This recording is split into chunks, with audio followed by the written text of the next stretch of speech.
Hello, আসসালামু আলাইকুম। শুরু করছি প্রণয়ের অন্তিম ক্ষণ পার্ট ১। লিখেছে অনন্যা। আমি আপনাকে চুমু খেতে চাই। এই কথাটা বাইকে হেলান দেওয়া ওই ছেলেটার কাছে গিয়ে বলবে। এহেন কথা শুনে কুহুর আত্মাটা ছ্যাঁত করে উঠল।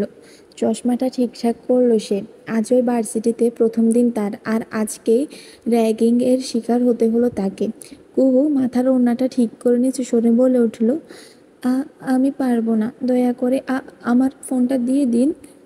মেয়েগুলো ৫ জনের মতন ছিল। লিডার মেয়েটা বলে উঠল, সিনিয়রদের আদেশ যে পালন করতেই হবে। কুহুর ভয় হতে লাগলো এবার। আশেপাশে তাকিয়ে নিজের বান্ধবী রোদেলাকে খুঁজতে লাগলো। দুজনের ভাগ্যক্রমে একই ভার্সিটিতে চান্স এসেছে। কুহুকে এদিকে ওদিকে তাকাতে দেখে মেয়েগুলোর মাঝে থেকে একজন বলে উঠল, এদিকে ওদিকে তাকিয়ে লাভ নেই মামুনি, যাও গিয়ে চুমুটা খেয়ে আসো। কুহু ভয়ে ভয়ে বলে উঠল, উনি যদি মারে আমাকে?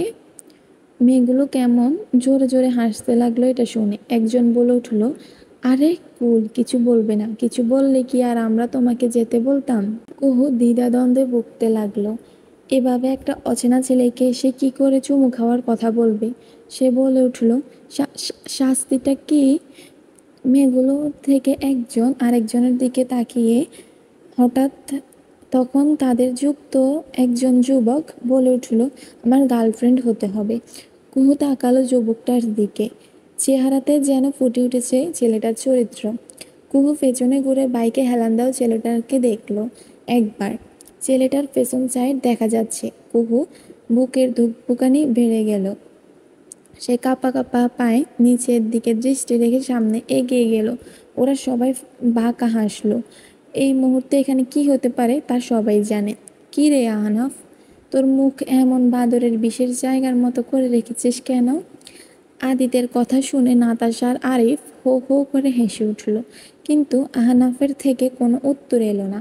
সে একই ভঙ্গিমাতে সিগারেট খেয়ে মুখ থেকে ধোয়ার কুণ্ডুনি বের করলো। দৃষ্টি তার আকাশের দিকে। আদিত আবার বলে উঠল, আঙ্কেল কি প্যাদানি দিয়েছে নাকি যে মুখ এমন করে রেখেছিস? আরে! আদিতের কথার মাঝে আহনাফের গম্ভীর স্বর ভেসে এলো, দুই কানে শুনতে পাস তুই? আদিত দাঁত কেলিয়ে হেসে বলল, আরে তাহলে আবার ২ মাইল দূরে কিসের শব্দ হচ্ছে সেটাও এই আদিত আহমেদ শুনতে পায়। হাহ, আরেকটা বাজে কথা বললে আর পারবি না শুনতে, আর সেই ব্যবস্থা আমি নিজেই করব। আদিত মেকি হেসে নিজের দুগালে হাত রেখে নাতাশা আর আরিফের পেছনে গিয়ে দাঁড়ালো। নাতাশা আর আরিফ অট্ট হাসতে ফেটে পড়ল তা দেখে। আহনাফ এক ভ্রু উঁচু করে তাকালো তাদের দিকে। সাথে সাথে তারা চুপ হয়ে গেল। আহনাফ কিছু বলতে যাবে তার আগেই কারো কান্নার শব্দ ভেসে এলো কানে। কান্নার শব্দটা খুব কাছে থেকেই আসছে। আহনাফ পিছনে ঘুরে তাকাতেই দেখলো একটা মেয়ে তার ঠিক পিছনে দাঁড়িয়ে ফুপিয়ে ফুপিয়ে কান্না করছে। কুহু মাথা নিচু করে রেখেছে, যার দরুন কর্ণ ওর মুখটা ঠিক করে দেখতে পেল না। আহনাফ বলে উঠল, এটা কি কান্না করার জায়গা? অন্য কোথাও গিয়ে কাঁদো যাও। আহনাফের এমন ধমকে কুহু কেঁপে উঠল। মাথাটা উঁচু করে তাকালো তার দিকে। আহনাফের কুঁচকে যাওয়ার ভ্রু শিথিল হয়ে গেল তৎক্ষণাৎ। বিরক্তিরা যেন নিমেষেই উধাও হয়ে গেল। শ্যামবর্ণের একটা মেয়ে, মুখে তার অদ্ভুত এক মায়া। কান্নার কারণে চোখের ঘন পাপড়িগুলো কেমন যেন আকর্ষণীয় হয়ে উঠেছে। পোলা পোলা গাল দুটো বেশি আকর্ষণ করছে যেন। আহনাফ পলক ফেলতে ভুলে গেল। হাতে থাকা সিগারেটটা কখন যে পড়েছে আহনাফের তার খেয়াল নেই। সে ব্যস্ত সামনে দাঁড়ানো এক মায়াপরীকে দেখতে। গোলগাল মুখটাকে পরখ করতে ব্যস্ত সে। তার মনে অমন সময় কেন যেন একটা নাম বেজে উঠল, তিলোত্তমা।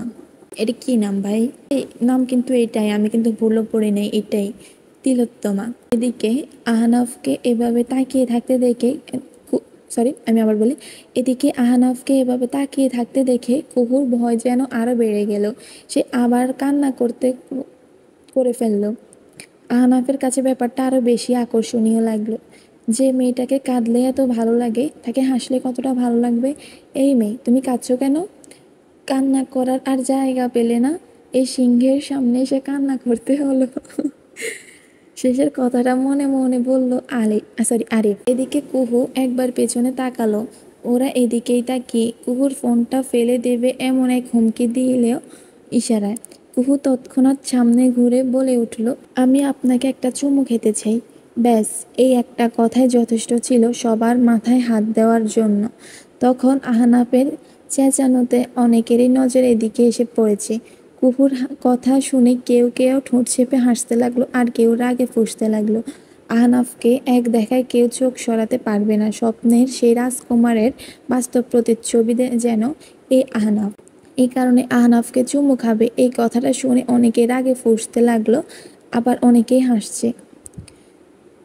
এর মতো একটি বস্তি সরি আমি আবার বলি এর মতো একটা বস্তি মেয়ে কি না চুমু খেতে চাচ্ছে আমাদের আহনাফকে? চেহারাটা দেখ, কালো ভূত একটা। অনেকেই হাসতে লাগলো এইসব বলে, আবার কেউ কেউ বলছে শুধু থাপ্পড়ের অপেক্ষা, এক্ষুনি আহনাফ এই মেয়েকে থাপ্পড় মেরে সিধে করে দিবে। এদিকে কুকুর কথাটা বলে সে চোখ খিঁচে বন্ধ করে ফেলেছে। সবাই অধীর আগ্রহে বসে আছে আহনাফের থাপ্পড়ের।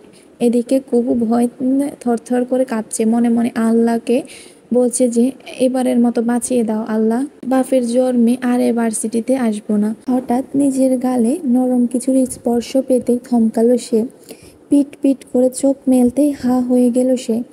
তৎক্ষণাৎ ২ কদম পিছিয়ে গেল সে। এদিকে সবার মুখ হা হয়ে গেছে। লিডার মেয়েটা এত বড় করে তাকিয়েছে যেন চোখের মনির কোটর থেকে বেরিয়ে আসবে। আহনাফ আহনাফ একটা মেয়েকে চুমু খেয়েছে। আদিত, আরিফ আর নাতাশা একে অপর দিকে তাকাচ্ছে, একবার আরেকবার আহনাফের দিকে। এক পর্যায়ে ৩ জন একসাথে বলে উঠল, তেরে ডোল না। তারপরে ৩ জন জ্ঞান হারিয়ে পড়ে গেল। এদিকে কুহু ব্যাগটা বুকে চেপে সরতে সরতে এক পর্যায়ে দৌড় লাগালো। আহনাফের ঠোঁটের কোণে কেমন এক হাসি ফুটে উঠল।